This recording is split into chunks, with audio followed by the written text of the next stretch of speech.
everyone, it's me, Canadensis, and for today's video, we are going to be doing a hair transformation on this giant twisty style Chloe doll. So this is one of the 2010s era giant Bratz dolls, so as you can see compared to my hand, she is quite large.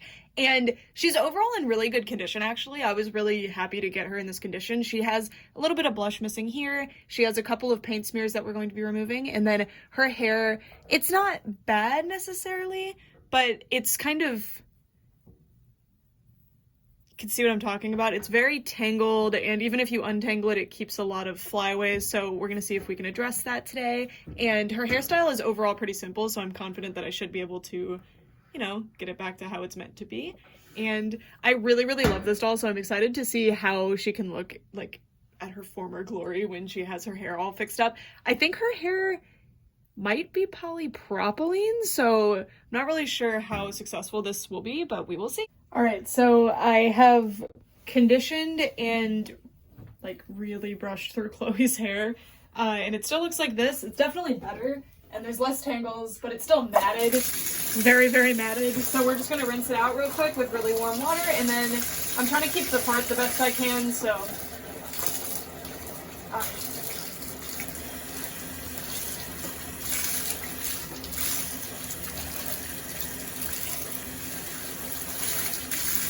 So I did this in my bathtub and the lighting's horrible in there, so I didn't film it, but I basically took this hairbrush and this conditioner, it can be any conditioner, it doesn't matter, and I just brushed through her hair with the conditioner. As you can see, some parts haven't really changed much at all, but overall it's looking better already, but the boiling water is really going to seal the deal here. I'm keeping the front pieces separate so that I don't have to repart her hair or anything. Then we're going to put... First, I'm going to do her ends, just because she's such a big doll that I can't really do it all at once. And I'm basically just going to soak her hair.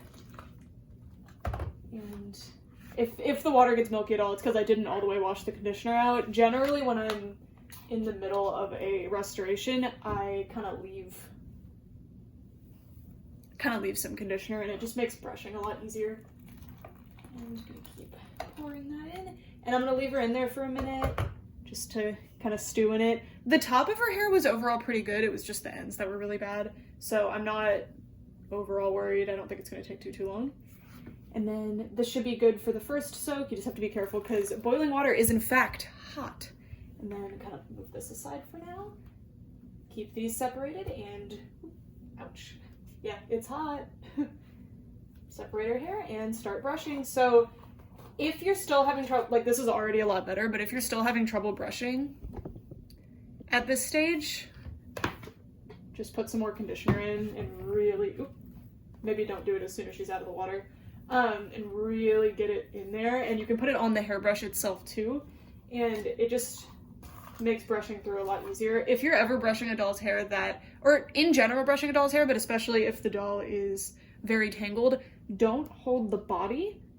Or just, you have to hold the head here to make sure you're not putting stress on the neck joint. Especially with a doll like this, I would not be able to replace the body if I broke it, so...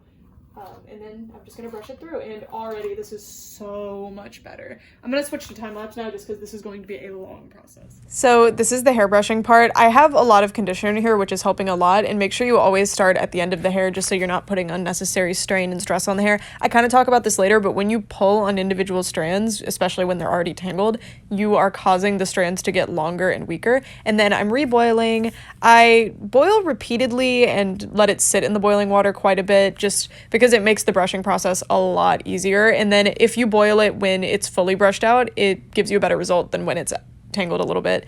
And it's looking so much better already. Hi friends, so Chloe is basically done with what I can do just using boiling water. Unfortunately, her hair type doesn't respond as well to boiling water. The boiling water helped so much with taming a lot of the issues and also detangling, but I still have quite a bit of fluff at the ends, and I do need to trim at the end because there's some pulled ones.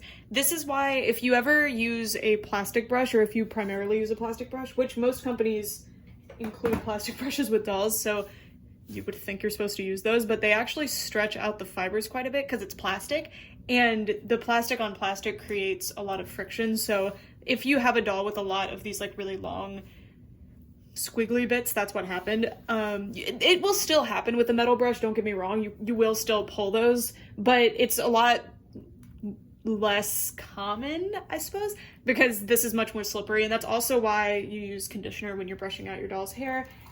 It just really helps make it easier, and it helps it actually work through the tangles instead of just pulling on the fibers.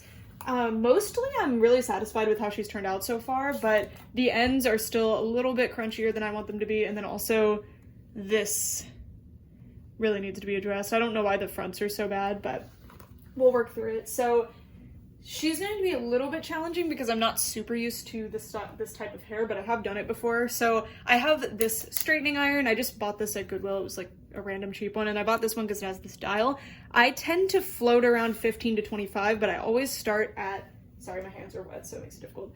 I always start at 10 just because I feel that 10 is pretty safe. It's very not hot at all, so I always start around 10 to 15, and then always when you first start using your straightener, leave it for about 3 minutes to fully get to the temperature you're going for, because it's possible that if you only leave it for like 30 seconds, it'll get to maybe halfway to where it's supposed to be, and then you'll be working and you'll be like, wow, this is working so well, and then suddenly you'll singe a bunch of the hair off. Ask me how I know that. Ask me, go ahead, because I've done it before. So you just want to be really, really careful. And then when you're first starting, like your first couple of strands, don't start here right in the front. Pick like a spot right in the back or right in the middle that you're not going to miss if you destroy it, and try it there first. So I'm going to do a test strand down here just to demonstrate to you guys in real time.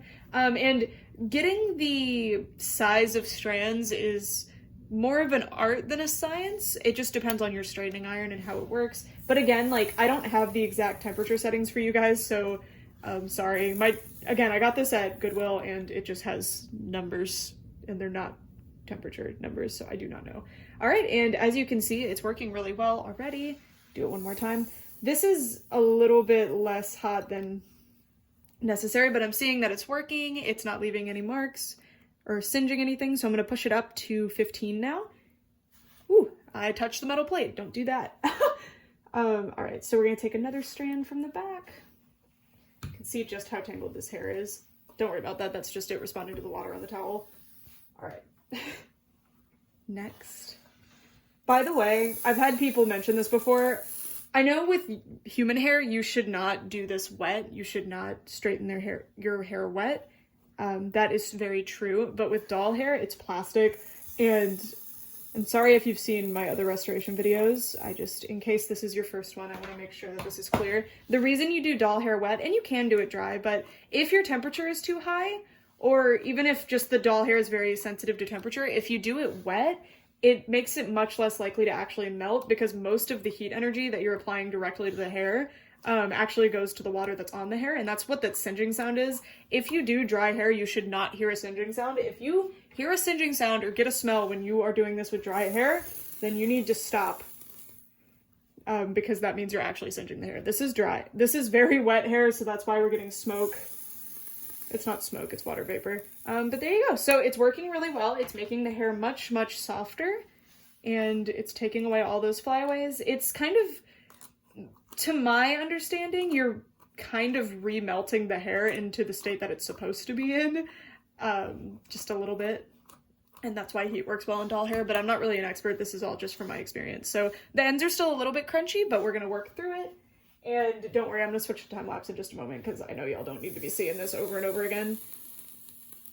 And again, this is a much faster process if you do it dry, because you don't have to wait for all the water to evaporate. But I like to err on the side of caution, because even if all of the head goes well, maybe the last step when you're right in the front of the head, it could all melt and be ruined, and I really don't want that to happen. Do you see how this is probably hotter than it was before, and we're not getting that singeing sound as much anymore? It's because that singeing sound wasn't singeing, it was just the water. Alrighty, so now we have no more crunchy ends. They are a little bit longer than they need to be, and they will still feel kind of like not super silky, and the reason for that is because of the longer bits that are just too far beyond repair, and that's why you trim at the end. Just don't trim until the end, because your doll's hair is likely cut into layers and you don't want to mess those up. All right, so now we're going to be switching to time lapse, and I will see you there.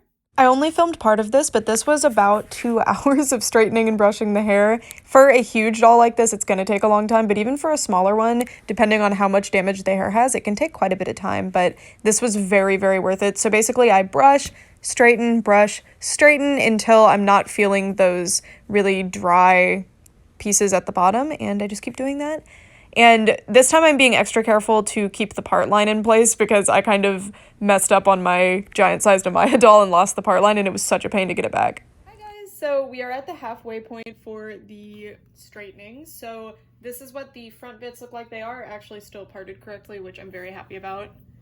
And they're looking a lot better, but one side turned out not as good as the other, so, and there's the other one. That one turned out really good. So I'm going to reboil and condition. I'm going to do that for all the hair anyway. And then this is what one half is looking like. So this is the half that I did do. There's still a little bit of like longer, thinner bits at the bottom, but we're going to trim those and it's going to be fine. And then this is what the unstraightened side looks like. So you can see how different the straightener can make it look, how much better it turns out. And yeah, just thought I'd give you guys the update. So it's been like an hour of brushing and straightening, and this is where we are. It has conditioner in it, that's why it's looking a little wet at the ends, I guess. So I'm going to be boiling it one last time, and then if it needs it, I'll do another run with the straightener, just on the ends though. As you can see, it's so much silkier, and I'm actually really impressed because I do think this is polypropylene, but maybe it is nylon. I'm not sure. I'm not the biggest expert on that. And then the fronts are still not looking amazing, so I'm going to focus on them when I'm boiling, and then I'm going to find my fine-toothed comb and run that through, and then we're done. Well, after it dries, of course.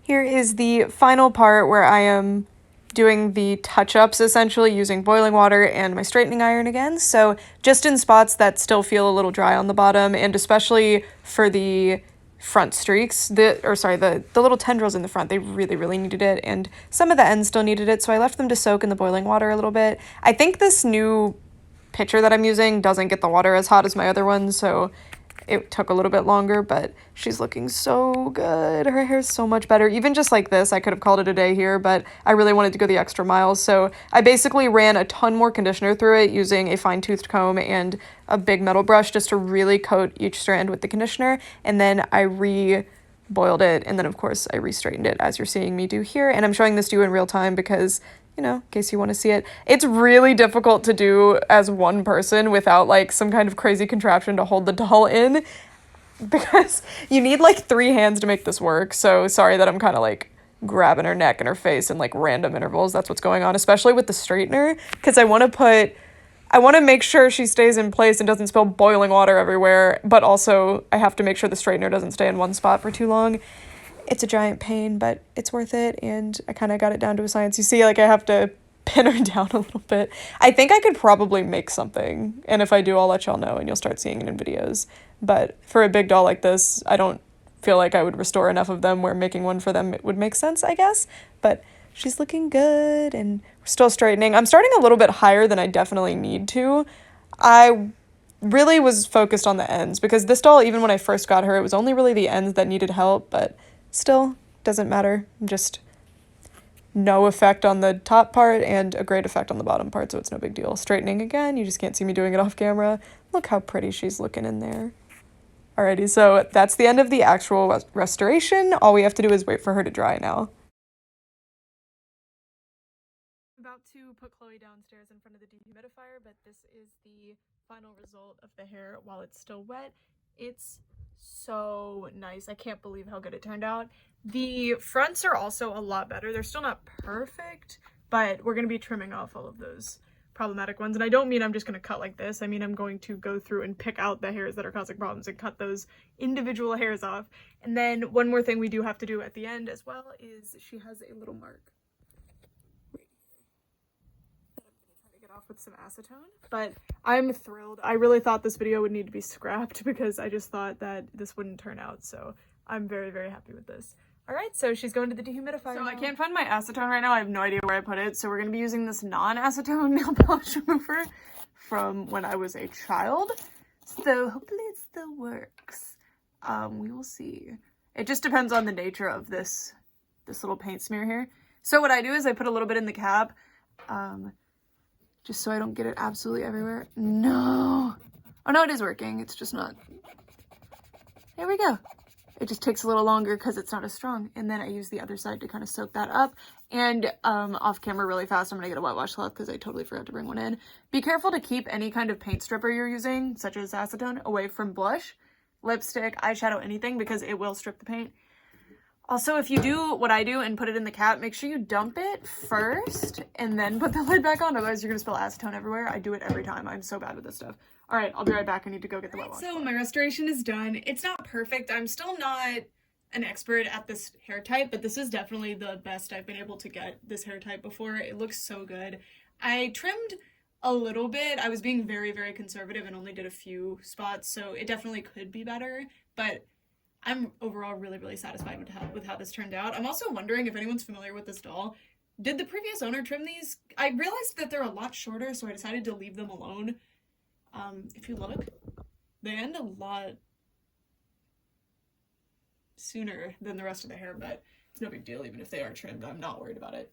And I did remove the paint smear that she had. Unfortunately, though, the thing that bugs me more than the paint smear is the paint scratch right here. I don't know how well y'all can see that, but it's kind of frustrating to me, but it's totally fine. I am overjoyed to have her in this nice of condition. I don't mind if the way that the hair was annoying, but it wasn't the end of the world to me. But like this, she's just so much nicer of a doll, and I can style her hair overall fairly easily if I want to. It's not perfect, and I've never really done this before, but I used diluted gel.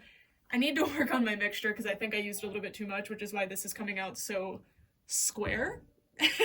I wanted it to be a little bit more like gentle. I don't know, but if you guys are familiar with gel and like diluted gel mixtures for doll hair, please let me know what brand you use and stuff. It would help a lot because I am very new to this. And yeah, I hope you enjoyed the video and I hope it was satisfying to watch. And if you have a doll with a similar hair type that needs a similar restoration, I hope this helped in some way. This is kind of the protocol for Bratzillas. A lot of the Bratz that came out around this time have this hair type, and this is a hair that's really difficult to work with just because it's much cheaper and it's much more prone to bad tangling, but as you can see, you can definitely get it a lot better. This is probably about what it felt like when she was first purchased, to be honest, because even when you first get dolls with this hair type, it's not really that great to begin with. But that's it for this video. I hope you guys enjoyed. I know this isn't some super dramatic transformation or with like a perfect result, but I enjoyed it regardless, and this doll is going to be very, very loved and happy with her new look for all this time, guys. Thanks so much for watching. Bye!